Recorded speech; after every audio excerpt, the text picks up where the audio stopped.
Praise the lord. దేవుడు మనల్ని ప్రేమించి మనకు మరొక దినాన్ని అనుగ్రహిస్తూ వచ్చారు. అందుని బట్టి దేవునికి స్తోత్రం. ఉదయకాలము దేవుని వాగ్దానం.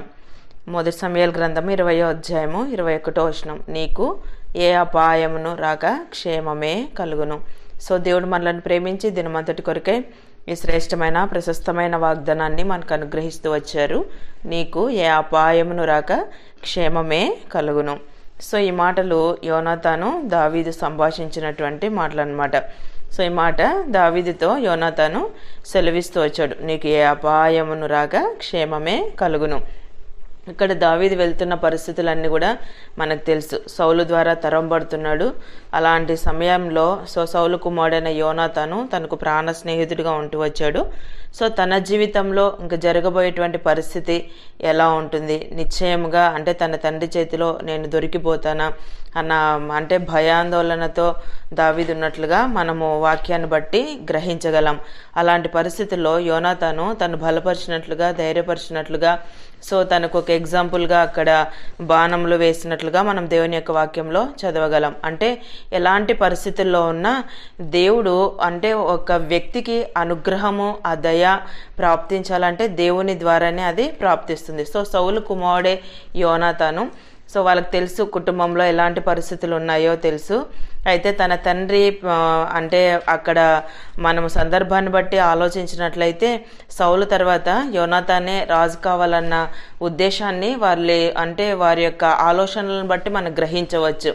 అయితే దేవుడు యోనాతానికి దావీదుని ప్రాణ స్నేహితునిగా ప్రేమించే మంచి మనస్సును తనకు అనుగ్రహిస్తూ వచ్చాడు. తాను వెళ్తున్న ఆ ప్రతికూలమైన పరిస్థితుల్లో అంటే క్షేమం లేని పరిస్థితుల్లో అపాయం సంభవించినటువంటి పరిస్థితుల్లో ఉన్నప్పుడు యోనాతానే తను బలపరిచినట్లుగా ధైర్యపరిచినట్లుగా మన వాక్యంలో చదవగలం. ఉదయకాలం దేవుడు కూడా మనకు వాగ్దానం చేస్తున్నాడు. ఎవరు మనకి శత్రువులైనా సో దేవుడు అనుగ్రహకారి, ఆయన దయ పుట్టిస్తే ఆ శత్రువులే మనల్ని ప్రాణ స్నేహితులుగా ప్రేమిస్తారు. అంతేకాదు మనకి అపాయము సంభవించకుండా సో మనమున్న ఏరియాలు మనమున్న కుటుంబంలో అక్కడ దేవుడు క్షేమాన్ని మనకి అనుగ్రహించేటువంటి వారుగా ఉంటారు అనమాట. లేవియాకాండం 26వ అధ్యాయం 6వ వచనం మనం చదివినట్లయితే, ఆ దేశంలో నేను మీకు క్షేమం కలగచేసేదను, మీరు పండుకొన్నప్పుడు ఎవడునూ మిమ్మును భయపెట్టడు.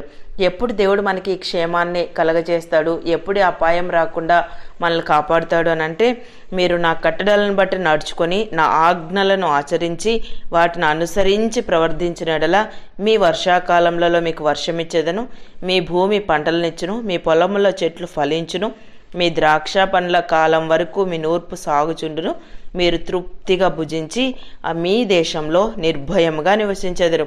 ఆ దేశంలో నేను మీకు క్షేమము కలగజేసేదను, ఎవడును కూడా మిమ్మను భయపెట్టడని దేవుని యొక్క వాక్యంలో చదవగలం.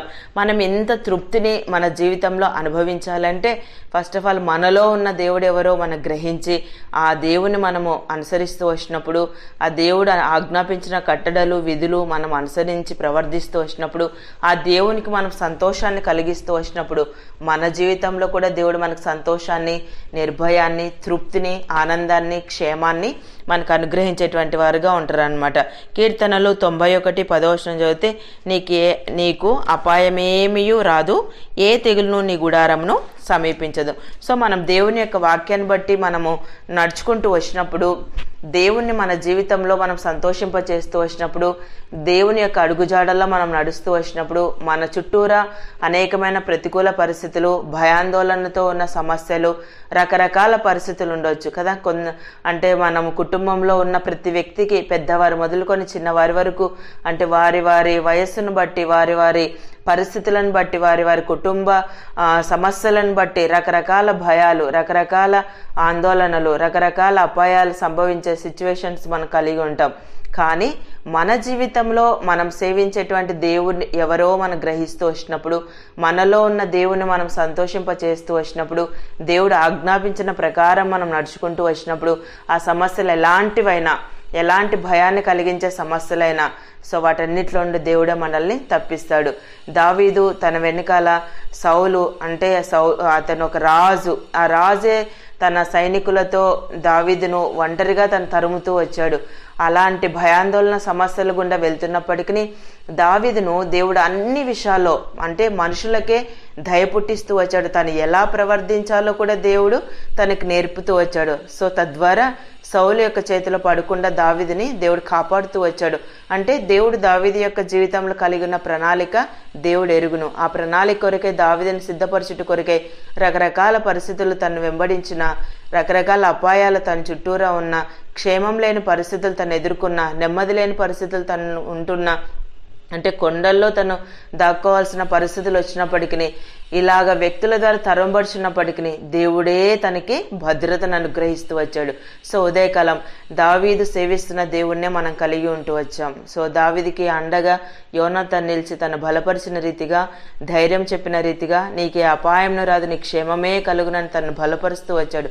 సో అలానే దావీదుకి క్షేమాన్ని కలుగుట మనం వాక్యంలో చదవగలం. ఉదయకాలం నీవు కూడా రకరకాల పరిస్థితుల గుండా వెళ్తా ఉన్నావేమో.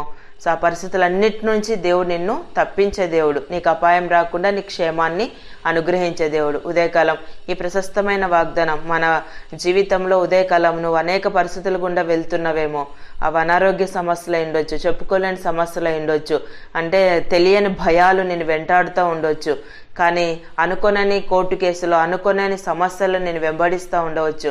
కానీ పరిస్థితుల్లో నెమ్మది లేని సమయాలు, నెమ్మది లేని సమస్య నువ్వు ఎదురు చూస్తూ ఉండవచ్చు. కానీ ఈ పరిస్థితులన్నిటి నుండి తప్పించే దేవుడు నాలో ఉన్నాడని నీవు ఎరిగి గ్రహిస్తూ వచ్చినప్పుడు దావీదు లాంటి క్షేమాన్ని ఆ దేవుడు నీకు అనుగ్రహించేటువంటి వారుగా ఉంటారు. ఉదయకాలం దేవుడు అనుగ్రహించిన ప్రశస్తమైన వాగ్దానం మన జీవితానికి మనం అన్వయించుకొని ముందుకు కొనసాగినట్లు ప్రభు మనందరికీ సహాయం చేయను గాక. ప్రార్థన చేసుకుందాం. ప్రియమైన తండ్రి, మీకు వందనాలు. యేసయ్యా, మమ్మల్ని ప్రేమించి మాకు అనుగ్రహించిన ఈ శ్రేష్టమైన వాగ్దానాన్ని బట్టి స్తుతిస్తున్నాను ప్రభా. నీకు ఏ అపాయంను రాక క్షేమమే కలుగునని సెలవిచ్చారు. ఉదయకాలం నిత్య జీవపు మాటలు వింటున్న మీ ప్రజలందరినీ కూడా జ్ఞాపకం చేసుకునండి.